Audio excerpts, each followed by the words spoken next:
नमस्कार बच्चों, मैं ममता उपाध्याय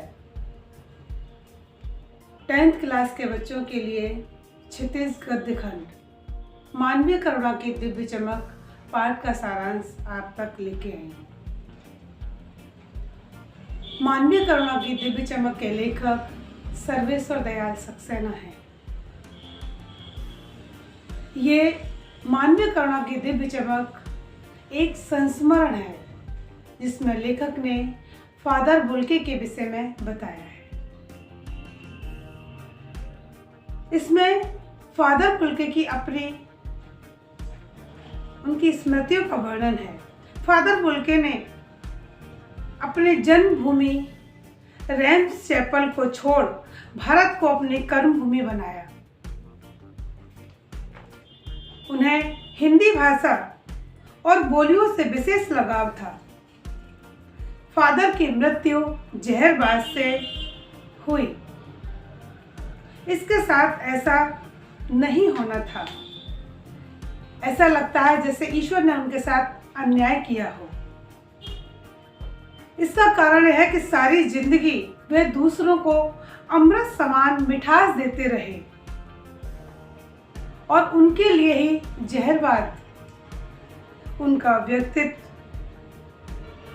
ही नहीं अपितु स्वभाव भी साधुओं जैसा था।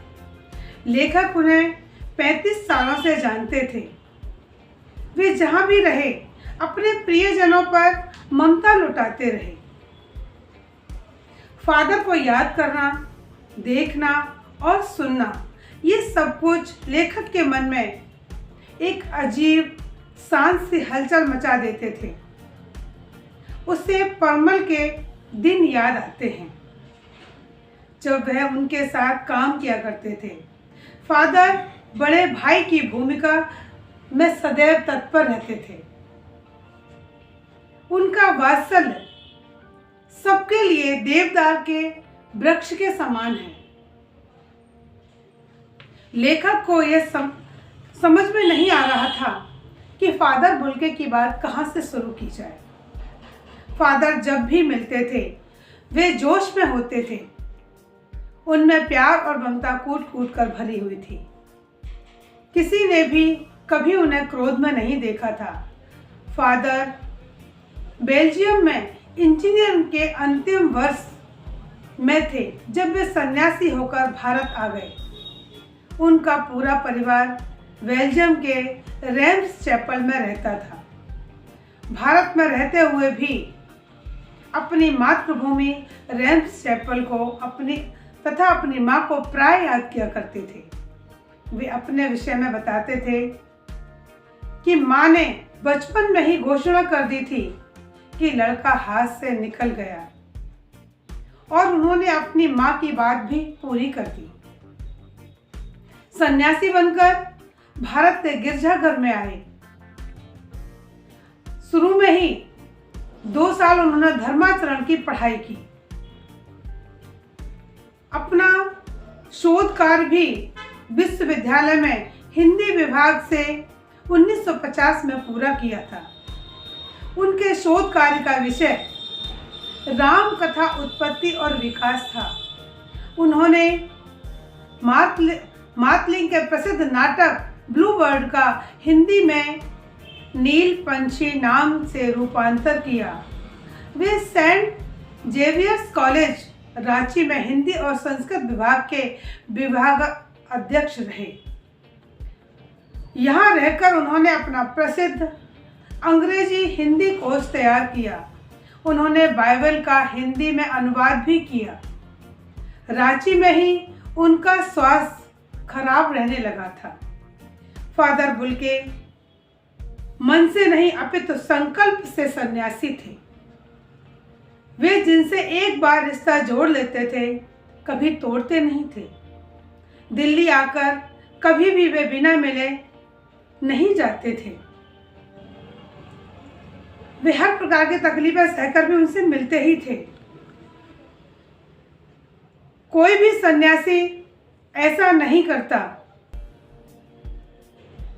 वे हिंदी को राष्ट्रभाषा के रूप में देखना चाहते थे। वे हर सभा में हिंदी को सर्वोच्च भाषा बनाने की बात कहते थे। उन लोगों पर झुंझलाते थे जो हिंदी भाषा बोलने वाले होते हुए भी हिंदी की उपेक्षा करते थे। उनका स्वभाव सभी लोगों के दुख तकलीफों को बांटना तथा उनका परेशानियों में साथ देने वाला था। उनके मुंह से सांत्वना के दो बोल जीवन में रोशनी भर देते थे।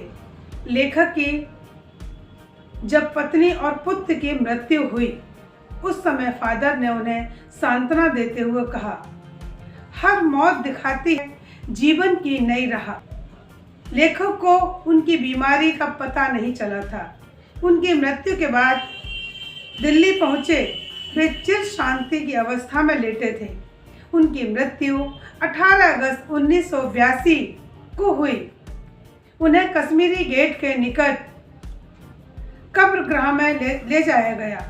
उनके ताबूत के साथ रघुवंश जी, जैनेन्द्र कुमार, डॉक्टर सत्यप्रकाश, अजीत कुमार, डॉक्टर निर्मला जैन, विजेंद्र स्नातक और रघुवंश जी का बेटा आदि लोग थे। साथ में उनके मसीही समुदाय के लोग पादरीगण थे, क्योंकि वे क्रिश्चियन थे, इसलिए सभी दुखी और उदास थे। उनका अंतिम संस्कार मसीही विधि के साथ किया गया।